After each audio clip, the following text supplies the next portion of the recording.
Hello friend, Jim here with JB's Big Adventure coming to you from Lake Chapala, Mexico. I'm really excited today about the subject that I'll be sharing with you, which is a part 2 from the last video I just got done doing. And part of this is because of the fact I know this is the real key that a lot of folks look for when they're coming to live in Lake Chapala and wanting to know how they would live on their Social Security check. So here's what I'm thinking about when in fact I'm putting my videos together. One is, how can I serve you, my audience? How can I make your life better? What can I provide for you that you really feel like you're getting value? So what I do is the best to be able to answer your questions that you might have that maybe you haven't asked that are really important. So what I do is I try to bring value and benefit to you by articulating very well the information that I'm presenting to you. So my audience is primarily those that are probably in the 60s and above. They're either retired or looking at retiring, looking at moving to Lake Chapala possibly.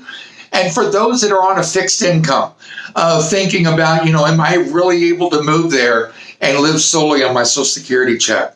So let's jump right in here to what we're going to be sharing with today. What I'll be doing is sharing with you information not only from my wife and I's experience of what we've gone through, but to many others that I've spoken to ask them questions about their life here, about moving here, about all kinds of information that I want to bring to you too.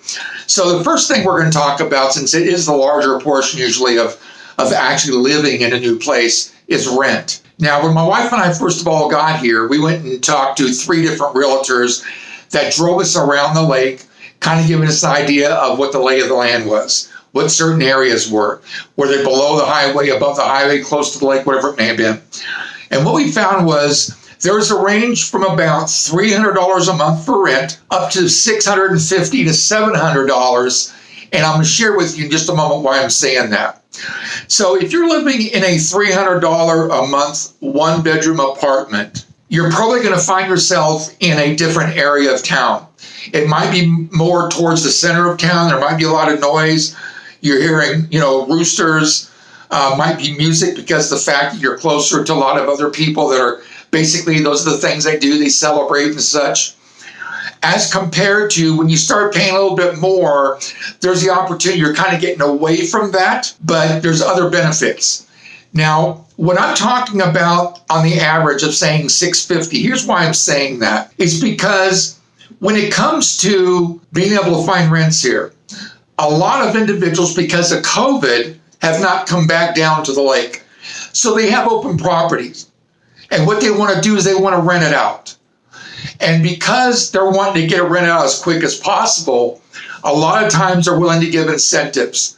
And on the past video, I talked a little bit about that. But here's what the incentives are. It can be everything from electricity to gas to water to purified water. It could be internet, cable or satellite TV.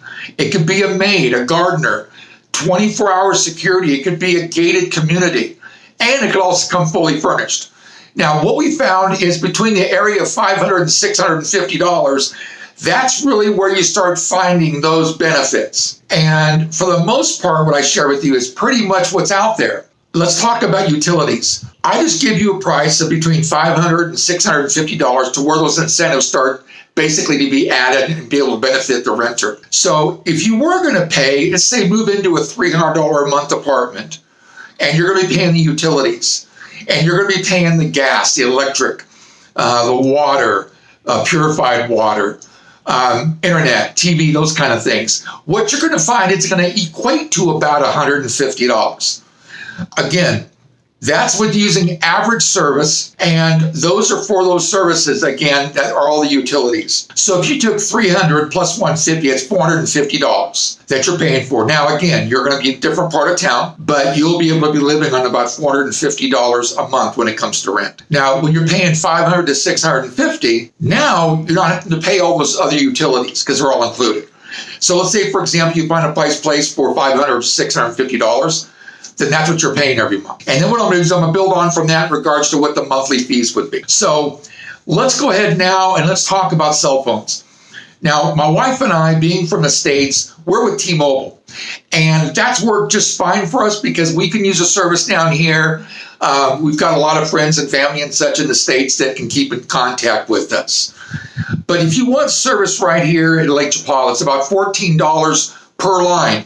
So it's $14 a piece. If there's two, it's $28. And that would be for cell phone service. Let's talk about food. Now, it's often been said that it's cheaper to go out and eat than it is to cook at home. Here's what I'll share this with you. My wife, on an average, the two of us, average about a $200 a month grocery bill. And that's very, very, literally, that's what we spend. If we're eating out, and let's just say the fact that we're going to use $100 or $150, $150 is 3,000 pesos. Now, if you're going out and you're eating, and you eat a great meal, you and your spouse or you by yourself, expect it to be between probably $6 and $10. All right? So that's basically under 200 pesos.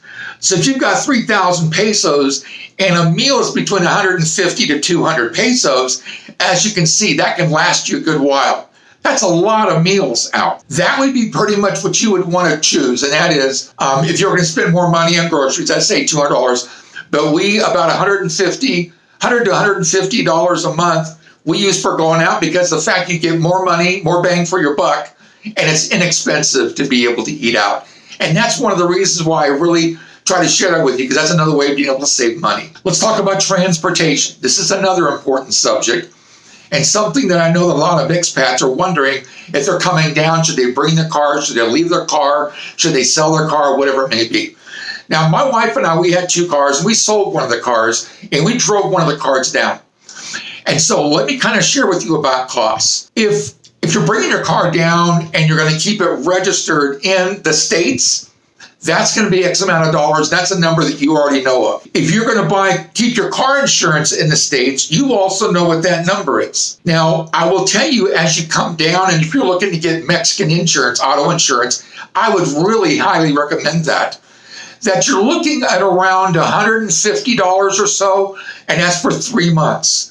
So it's basically about a $50 a month when it comes to car insurance. When you bring a car down, you're going to have to get what's called a beneficito. What that means is the country's charging you $400 to bring your car across the border. Now, once you get across the border, and if you're working on getting your Temporal visa, once you finish that, you get that $400 back. You can get it refunded to you. It can't be done on a tourist visa. So that's really not a cost because you're getting that back. Now, if you're going to ride the bus, if you're here and you're going to ride the bus, for example, if you don't bring a car, it's around $1 to be able to go back and forth here, the Carretera, which is the main highway here, back and forth, Chapala to Ajijic and so forth. And if you're looking at taking a taxi's about $5 per ride, wherever it is you're going within this area. And although I've not used Uber here, and I've not spoken to anybody that drives for Uber, but from individuals that have used Uber, they charge about $1 a mile. So as I say, if you're looking at between Ajijic and Chapala, we're not talking 10 miles, we're just talking a few miles. So it's very, very inexpensive when it comes to driving between. Or I should say getting a ride between. If you are going to have your car, you're looking to get gas also. Now, 500 pesos, which is about $25, will literally, on the most part, fill a tank. And with one tank, you can go for a long time because, again, it's not a long distance between. We're just talking about a few miles between Ajijic and Chapala. So very, very inexpensive to get gasoline if that's what you decided to bring a car. Now, here's another subject that's really, really important. And the more I've thought about this, the more I think I'm going to go in a direction I'm going to share with you. But that's talking about medical insurance. And when we got here, or to say before we came down, we asked about the insurance. And we were told that Medicare was taken down here. And so when we came down, we in fact found out that Medicare is accepted. My wife is through United Health Plan, so that's a part of Medicare, but there's others that are also taken. There was a video that I did that had different names of companies that provided insurance. And because of this, I think I'm going to go ahead and also provide a video. It's going to go more in depth with medical insurance and dental insurance and pharmaceuticals and those kind of things. But what I want to do is give you an idea. The Mexican government has basically two different types of insurances. They've got one that's free, which is basically the public health care system here. And with that, there are three different levels. The first level is level 1, which in fact is just kind of like basic things medical-wise.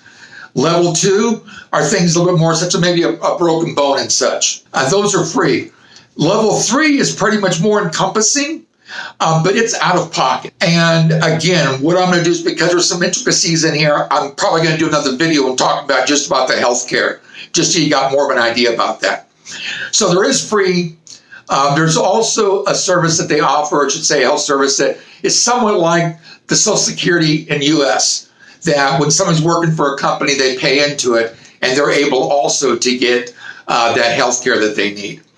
And then the last one is basically when you're self-insured, and what they do is there's actually an out-of-pocket, and it's decided on how old you are. It's basically by age. And that can actually cost anywhere, I'm just going to use an example. I believe like as you're getting older, it's like $50 or $60 a month, and that would be for each month for 12 months. So that's pretty much the health insurance. The dental insurance fits somewhat the same way, but it's also very inexpensive. I know somebody had a tooth pulled, and I want to say they paid like $45 or something like that, which is a lot less than in the States. So there's that dental care here. And then there's also medication. And what I have found personally, because of my own medication that I take, in the States, I've got one that costs $1,500 a month. Well, here at Lakeside in Lake Chapala, it's only $95 a month. So there's probably around a 50 to 60% savings, up to probably like an 80% savings when it comes to medications. And I got to tell you that it's amazing, because here you can take medication, but when you're done with it, there's no reason for another prescription, because they'll take the bottle, fill it up, and there you go. Now, there is one that I've had the prescription done by, which is the one I was telling you about, is $1,200. And because it is controlled substance, I had to get a prescription from a doctor. So those are the things that, for right now, if you're looking at moving here, and those are the very important points. Now, I can go into a lot of other things. I can talk about miscellaneous items, such as laundry detergent, soap, toothpaste, all those kind of things.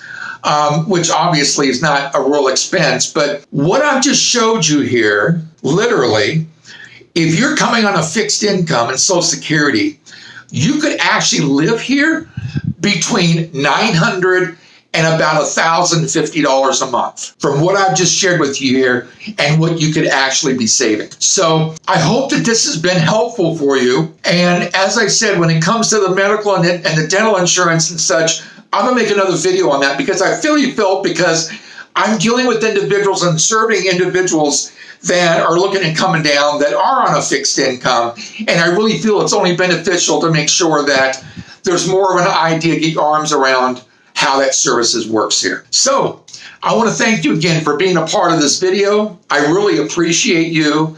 If you have an interest, I'd love to have you give me a thumbs up and let other people know about how great this video is. And I'd like to encourage you to subscribe if you haven't already. It's a great channel. It's a great community. Would love to have you be a part of it. Also, I enjoy actually reading the comments that I get.